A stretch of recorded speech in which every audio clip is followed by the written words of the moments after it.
our guest on Let's Talk Jonesboro is Lindsey Wingo, and she is Executive Director of the Downtown Jonesboro Association. Welcome, Lindsey.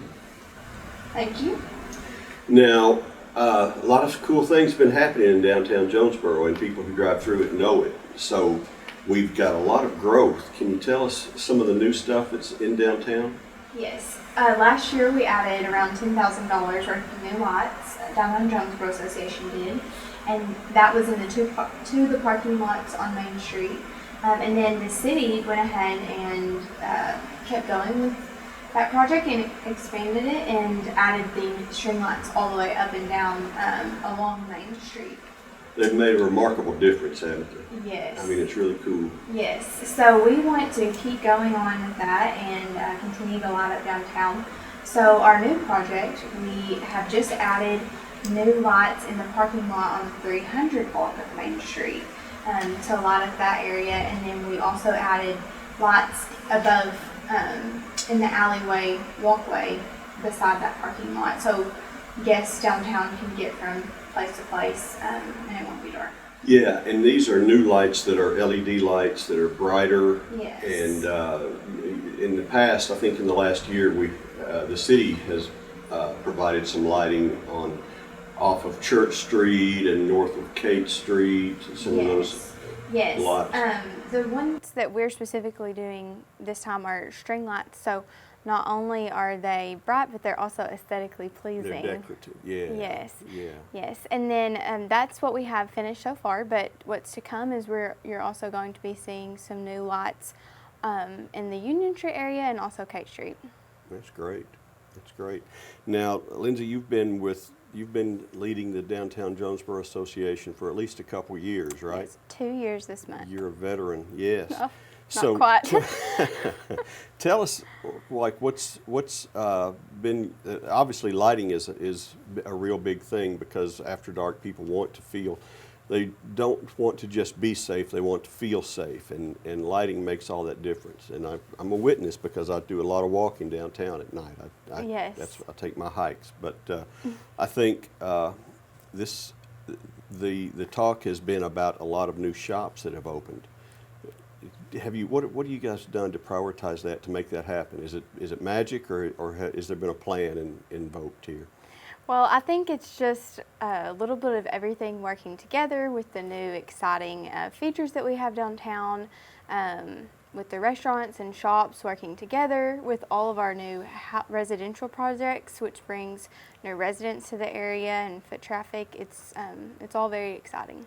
And there's new lofts going up, new apartments, new homes being built. Yes. One of our big projects is the new Microloft project, which will be on Union Street. It will house 68 new residents, I believe. So that's very exciting. And that's on the west side, because you can smell the wood right now as you walk by. I don't know if you drive by and smell, but it's going to be very pretty. It looks great. Union Street is going to be as vibrant as Main Street pretty soon, I think. Yes, it's very exciting to see surrounding streets getting more amenities and new things popping up, because there's definitely more to downtown than just Main Street. We're getting new developers. I think Heather Walker Clark has.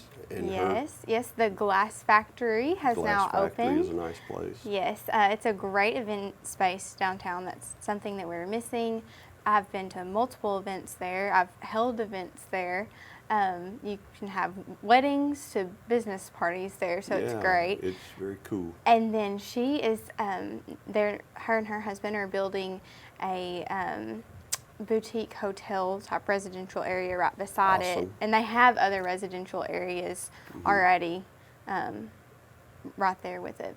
Very good. And of course, if you've been downtown at all, you've seen the new restaurants, new stores, entertainment things to do. Yeah, it's really cool. It's really neat time to be in downtown Jonesboro. Mm-hmm.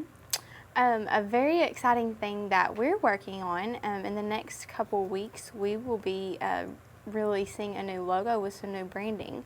So we really felt like that was important with all the new things that we have going on downtown. That we feel like we are establishing a new identity, and we needed something to show for that. Excellent. So if I'm looking for entertainment, why do I want to go downtown? There's a lot of, Jonesboro is pretty big these days. It's sprawling for sure. why do I want to come downtown? There's a little bit of everything. It's very exciting, the diversity that we have downtown right now. Anything from, you can get any kind of food downtown. So you've got your meal covered, and then we have the civil axe throwing to Buff City Soaps to the art house that just opened. They're actually having an art gallery tonight, which is women in art, so it will be different female artists from our community. And there's something going on there all the time. So there's definitely any flavor you want downtown. It really is. And you guys put out a text every week of like what's coming up and what's going on, special events. Yes. How do you get on that list?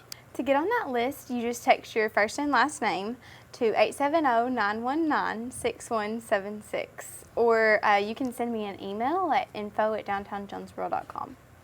And then you will find out every week what's going on the rest of the week. Yes. Because we have music and some restaurants and hangouts, and then you've got all kind of unique things coming up. Yes, we have different discounts that the businesses have, so they're having half price on some kind of food or drink. And then also, like you said, with the events that they have, you get both with those calendars. Now, do we have a barbecue festival coming this year? We do. What's the date? That's kind of creepy. You did good. You did real good. I like that. Yes, what's we the do. date of it? Yeah. September 27th and 28th. And it's Friday and Saturday, so it's a 2-day festival. It was last year for the first time. And we've got major acts both nights. Yes, Morris Day and the Time.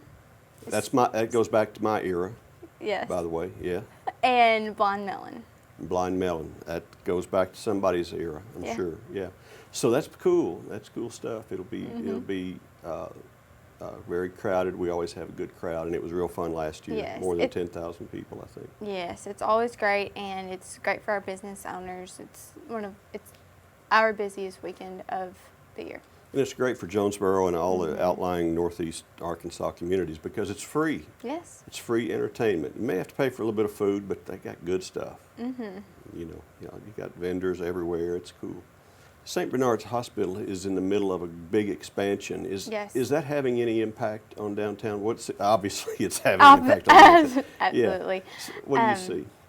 We're so thankful to have St. Bernard's downtown, and with their large expansion, you just continue to see growth on their campus and in our downtown area. It's nice for the employees and the visitors of St. Bernard's to have the option to just be in walking distance to nice restaurants and shops. Right. And even the loved ones of people Yes. have a place to get away and Right. and get a moment's breather before they go back and take care of the people they care about. So Yes. I think we're also seeing some renovations in neighborhoods that are very close to downtown because your downtown is older than your outlying community everywhere you go in America and anywhere else. So you have to have recurring Yes. efforts to keep up neighborhoods, and we're seeing that, aren't we? Yes, it is a top priority to connect Arkansas State with downtown Jonesboro. That's a top priority of mine, and I know Arkansas State's and a lot of others in our community. You're starting to see redevelopment along that corridor, and we work very hard to work with Arkansas State in planning events and having things for the students to do. And speaking of that, one issue that's always important to the mayor and other leaders around the city is retaining or obtaining young adults. Yes. Now, you fit in that demographic. Yes. Tell us what is cool about Jonesboro for young adults and young families. As a relatively recent graduate of Arkansas State, it's very important for me to continue to see new things and keep growing. I stayed in Jonesboro. I love Jonesboro. I love having a career in Jonesboro and eventually want to start a family in Jonesboro, so I definitely want others to feel the same way. We want people to stay right here after they graduate from Arkansas State and enjoy the great community that we have. Yeah, and you know what? It's good, and you made me think of something because you talked about the fact that downtown is growing and whatever. And one thing that's been hard for me to quite grasp is the concept that people think downtown is unsafe. Yes. And just because I've lived in other places and I don't think of Jonesboro as unsafe, I walk downtown all the time. I think the statistics show that downtown is not unsafe. Things happen in every city, but as a general rule, you feel comfortable going out at night in Yes. downtown Jonesboro. Yes, the statistics definitely do show that, but we have found, and that's why we've started our lighting project, that there were some areas that were dark, and statistics also show that where things are dark, people sometimes feel unsafe. So really it was a misconception on that, and so that's why we have been so adamant about this Lighting Up Downtown project, and we are continuing it this year, and I'm sure that we will be continuing it next year too, because we are all about the downtown lighting right now. And that puts a bow on the whole conversation right there, because it is about not just safety, but the appearance of safety and the attractiveness that Yes. downtown is now taking on. Yes. So we're getting there, and it's we're grateful to Lindsey Wingo and everybody with the Downtown Jonesboro Association. Thank you for joining us today, Lindsey. Thank you.